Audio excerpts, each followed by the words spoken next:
Hey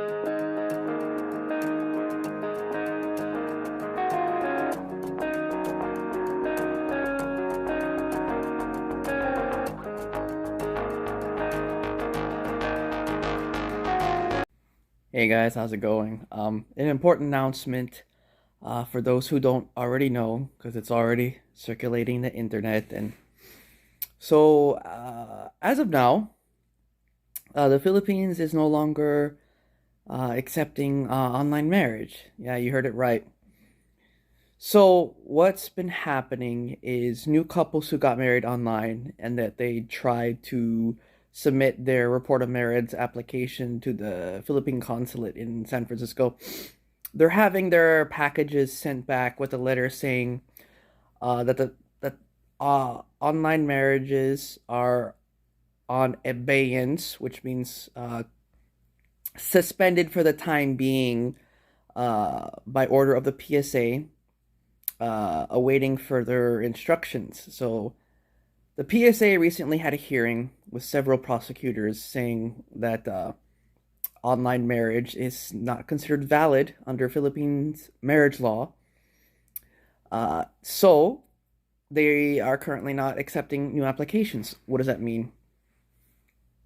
Well, as far as I know, those of you who already have their PSA marriage certificate, you're not affected.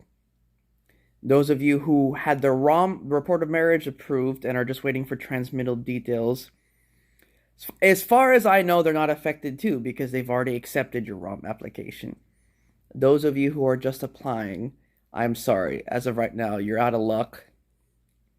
They're not going to accept your report of marriage application if you got married online through Utah County.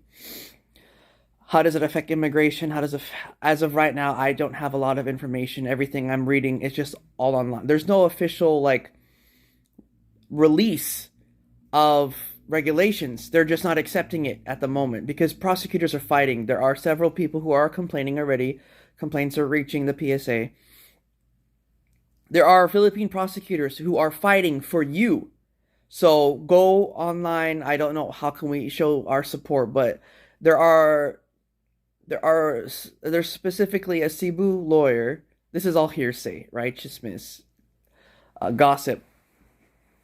Apparently, there's a lawyer in Cebu because Cebu is the most relaxed part of the Philippines that I know of. They've been allowing unvaccinated travelers into the country for the longest time. Now all the port of entries allow it, but they were doing it long before. So naturally, they're gonna fight for people's rights. There are persecutors who are fighting like, hey,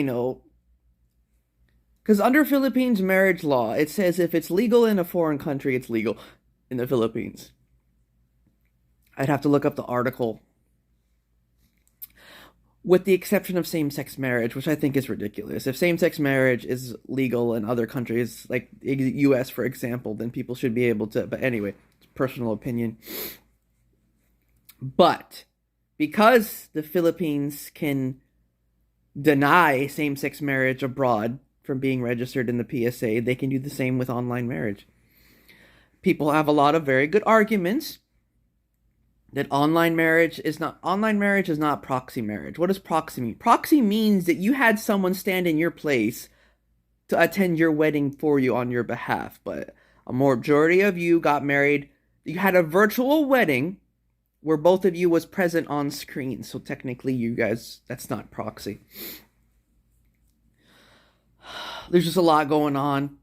I really apologize. I know a lot of you are stressed and freaking out and stuff, especially with immigration. We just need to wait until San Francisco releases what their new regulations are. But as of right now, no DFA, no consulate is going to accept online marriage, report of marriage applications for those who got married online. And I'm really sad. I'm really sorry, you guys. I'm a big advocate of the online marriage simply because it's convenient and it's affordable and it's fast. Because there's a lot of requirements to have a civil wedding in the Philippines. It's like ridiculous. People say, "Oh, it's so easy," but they have money. I'm not gonna get into that. I'm not gonna argue politics. But what does that mean for U.S. immigration? Well, I'm still trying to clarify that too, because you can apply for the U.S. spousal visa, the CR1, using just the Utah marriage certificate. Okay? Now, there have been special cases, there have been people who had their visa approved without a PSA marriage certificate. They had convenient excuses. There's this lady who has been posting on some of the Facebook groups that she had her spousal visa approved without a PSA marriage certificate, but wait, hold on. Her and her husband got married in Puerto Rico. Okay, that's another country. They didn't get married online. Okay. Her husband is a retired disabled veteran. How he got to Puerto Rico, I don't know. That's their life. I'm not going to get into it. But when she did the NVC, they only uploaded their Puerto Rican marriage certificate. When they had the interview, they asked her for her PSA marriage certificate. She simply explained that they didn't have time to do the report of marriage because they requested expediting processing, and their expedited processing got approved, and their whole visa process got streamlined, fast-tracked to the embassy. So yes, they didn't have time to do the report of marriage and wait, because they were able to get their interview and case was, ready for interview before they even could get this started. Now, I'm not saying go and start expediting your case. There's a special case. He was retired military, which always gets prioritized, and he's disabled, which, again, always gets prioritized, especially since they had expedited. Now, just because this girl had her visa approved without a PSA marriage certificate does not mean that you will be approved for the Utah.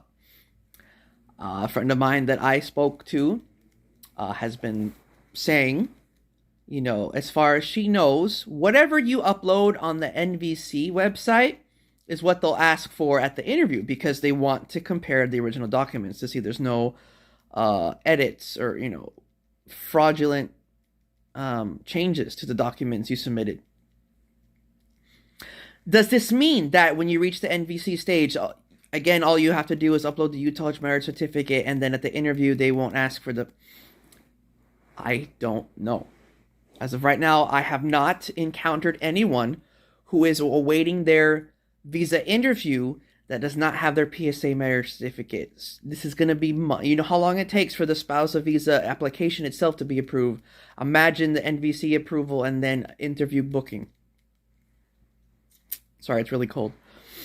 That's why I'm all decked out. As of right now, I really don't have much information to tell you.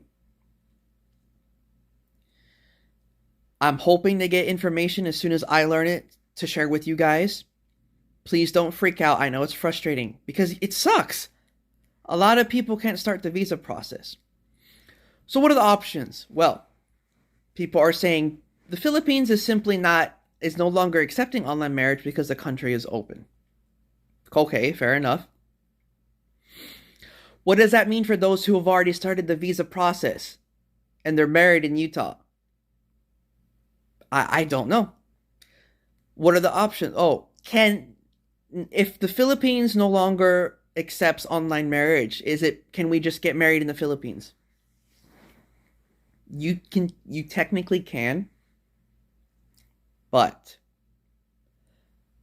the U.S. immigration already knows that you're married in Utah. How do they do this? They check the social security number. This is what I was told, and it seems legit. I can't confirm it myself. This is all hearsay. This could be completely false, what I'm telling you. I'm just telling you what I've been reading and what I've told. When the petitioner files the visa application, they have to put the social security number. The social security number is very important for anything U.S. related because that's how they look you up. Your background check, criminal record and stuff like that is all done with the social security number because it's linked. Each person has their own social security number. Okay. The U.S. does not have a PSA system where you have to register your marriage at a specific, no. Once you get married, you are in the system already. Anyone could look up your public records, right? If you have someone's name, both the spouse, the parties' names, you can look up someone's marriage certificate yourself. Kind of scary, right? That means it's public records. That means anyone can look you up. That means U.S. immigration can look you up. Which means if you were to get married in the Philippines and you try to use your Philippines marriage as the basis for your spousal visa, U.S. immigration will know that you got married before that date you had your Philippines marriage. Now, will they care? That's a whole nother story. I'm sorry, I really don't. I have so many possibilities in my head, like, what if you get married online? And you get married in the Philippines? Do you write a letter explaining to the U.S. immigration that, hey, Philippines no longer accept online marriage, but it's legal in the U.S., it's going to affect our visa?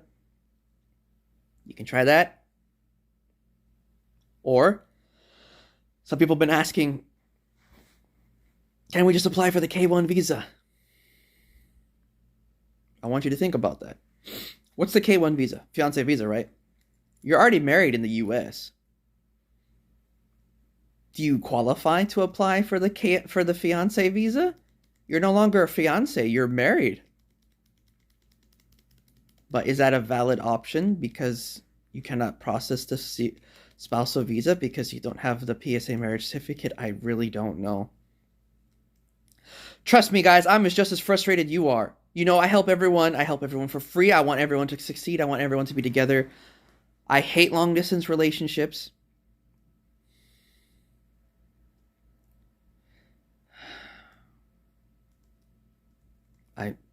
I really don't know, guys. My heart goes out to everyone who's affected. I will release information as soon as I learn it, but right now, I believe this is important, that everyone should know. As of right now, the Philippines is no longer accepting online marriage. I have no advice for you at the moment. I'm really sorry, guys. This sucks. This is a huge blow to the online marriage community, because I'm very adamant. I'm a very strong advocate for the online marriage. It's so convenient. All you do is submit your ID and you pay the fees and boom, you're married. Is it seen as a shortcut for U.S. immigration? Heck yes, it is. Let's not deny that. It's a quick trick to get U.S. immigration done. But it's legal. It's not illegal. It's legal. Man, I'm sorry, guys. I don't know what else to say. My mind is so full of all these thoughts of what to do, what to advise people, what's going to happen next. Just, guys, be strong and just be patient. If we can start a revolution and start emailing PSA or hiring lawyers, whatever you got to do, it might come down to it. I'm not recommending it, but the way things are going, a lot of people are already doing it. A lot of people are already attacking Utah. Utah County cannot do anything for you. Once you're married, their service to you is done. They have nothing to do with the report of marriage, your visa, the PSA, the CFO. They have nothing to do with that. They marry you. That's it. So do not stop messaging them. Stop emailing them. They have nothing to do with it. Leave them alone. Just gotta be patient. If you want to address your anger or your complaints, it's the Philippines. It's not the U.S. Now, I'm not telling you to attack the Philippines, but everyone has their right to file complaints, and if you want to file a complaint, it's the Philippines you should do it at. It's not the U.S. I don't know, guys. Just take care, okay? Feel free to message me. You guys know how to contact me. I'll comfort you guys as best I can, but this is no joke. This is no false alarm. Online marriage is no longer being accepted by the Philippines. So until further notice, that's just how it is, man. I'm sorry, guys. You guys take care of yourself, okay? Peace. Hey everyone, thank you for watching. If you enjoyed this video, be sure to check out the other content on this channel and show your support by leaving a like, comment, and subscribe. Maraming salamat!